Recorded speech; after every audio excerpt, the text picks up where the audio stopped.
Cancer की वजहें बहुत हैं, खान-पान, हमारा लाइफ़स्टाइल, सोना, उठना, टेंशन लेना, नहीं लेना, ये सब इसमें शामिल है।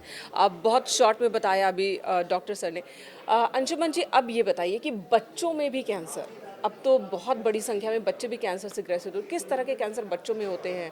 आपने देखा भी होगा, कई एग्ज़ाम्पल भी होंगे आपके पास। देखिए, एक तो कंजेंटल कह सकते हैं कि बहुत अर्ली एज में कंजेंटल को चेंजेज रहे और बच्चे में बहुत अर्ली एज में मतलब 10 साल से नीचे कैंसर हो गया। इसमें एक थियरी है टू हिट हाइपोथेसिस। एक, जब माँ के गर्भ में बच्चा पल रहा हो तो कोई कार्सिनोजेन मतलब कैंसर फॉर्मिंग एजेंट का एक्सपोजर हो जाए बच्चे को, तो एक हिट हो गया, लेकिन तब कैंसर नहीं हुआ बच्चे को। तब नहीं हुआ। बच्चा पैदा हुआ और बाद में कोई और एक्सपोजर हुआ उसको दूसरे तीसरे साल में, फिर उसको कैंसर डेवलप हो गया। Two hit hypothesis. एक होता है genetic cancer, single hit hypothesis. Retinoblastoma gene abnormal है, आरबी जीन, तो बच्चा पैदा होगा साथ में आंख का कैंसर लेके पैदा होगा। इस तरह विल्म्स ट्यूमर, अलग अलग कैंसर है जो पैदाइशी ही होगा। दो तरह कैंसर आप समझ गए।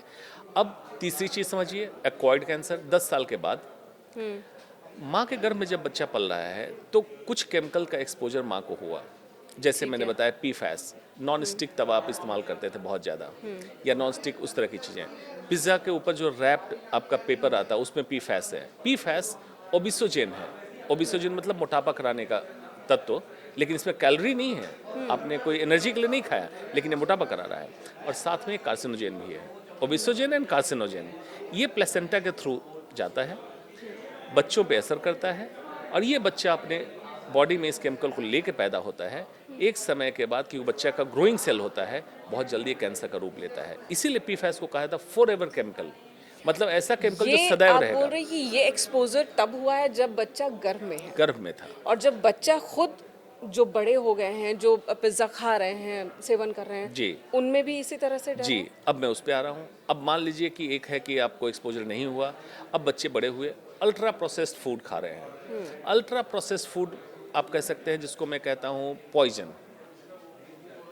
और ब्राज़ील का एक क्लासिफिकेशन आया कि फूड को कैसे क्लासिफाई करो, NOVA classification, NOVA 1, NOVA 2, NOVA 3, NOVA 4। NOVA 4 is ultra processed food. वो फूड जिसको फैक्ट्री से ऐसा तैयार कर दिया गया जिसमें कि एज सच उसका कॉम्पोनेंट नहीं रहा, मतलब गेहूँ, चावल, इसको रिफाइंड करके मैदा ऐसा बनाया गया, न उसमें फाइबर है, न एंटीऑक्सीडेंट, न मल्टीविटामिन है। बच्चे ये खाने लगे, उसमें ग्लाइसेमिक लोड बहुत ज़्यादा हुआ, मतलब जब आप खाए तो कार्बोहाइड्रेट की मात्रा बहुत ज़्यादा थी। High carbohydrate, obesity. इंसुलिन एक हार्मोन है जो शुगर को कंट्रोल करता है, वो पीक पकड़ा और कैंसर सेल ग्रो करने लगा।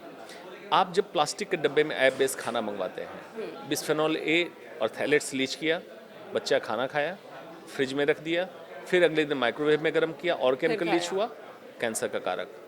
आपके घर में नॉन स्टिक तवा, नॉन स्टिक पैन है, प्लास्टिक की बोतलें हैं, इससे भी थैलेट्स बी से रिलीज हुआ, कैंसर का कारक। वातावरण का प्रदूषण, सब्जियों में हैवी मेटल्स का होना, इंसेक्टिसाइड फर्टिलाइजर का होना, और अर्ली एज में जितना एक्सपोजर होगा उतना ये ज़्यादा डेंजरस होगा। ये सारे अर्ली एज कैंसर के कारक बन रहे हैं, क्योंकि बच्चे ने तो कभी अल्कोहल नहीं ली, तंबाकू नहीं लिया। इसमें कैंसर का कारण आपके वातावरण से आया। इसलिए ज़रूरी है कि सजग रहिए, जागरूक रहिए कि आप क्या खा रहे हैं, जो भी अंदर उतार रहे हैं या बाहर लगा रहे हैं, फॉर एग्जाम्पल कॉस्मेटिक्स। तो क्या पिज्ज़ा बर्गर खाना बंद कर दें? हाँ, मुझसे अगर पूछेगा तो बिल्कुल बंद कर दें, क्योंकि रसोई को मैं 3 तरह से परिभाषित करता हूँ। भगवान की रसोई, जो एज इट इज प्राकृतिक चीज़ें आ रही है, साग सब्जी आप खा पा रहे हैं, भगवान की रसोई आपको स्वस्थ रखेगी। इंसान की रसोई, जो शुद्ध भारतीय भोजन आपके रसोई में बन रहा है, इंसान की रसोई, इससे भी स्वस्थ रहेंगे। शैतान की रसोई, जो हम बाहर से मंगा रहे हैं, जो पैक्ड प्रोसेस्ड फूड जो बाहर से मंगवा रहे हैं, वो कोई आपके लिए खाना बनाने को तैयार नहीं है। आज माँ भी थकती है तो कहती है आज बेटा खाना नहीं बनाऊंगी, ऑर्डर कर देते हैं। तो बाहर से जो ऑर्डर कर रहे हैं वो आपके लिए खाना बना रहे हो, व्यापार कर रहा है, वो आपके लिए स्वास्थ्य वर्धक नहीं है, स्वास्थ्य को खराब कर। बहुत सारे लोग घर पे पिज्ज़ा बर्गर बनाना पसंद करते हैं, घर पे अगर बनाते हैं तो वो भी हानिकारक है या वो ठीक है? जी, उसमें अगर सबस्ट्रेट क्या इस्तेमाल कर रहे हैं ये अगर करें, जैसे कुलचा मैदे का है, वो हानिकारक है, चाहे वो घर पर बनाएं या बाहर घर पे बनाएं या बाहर बनाएं।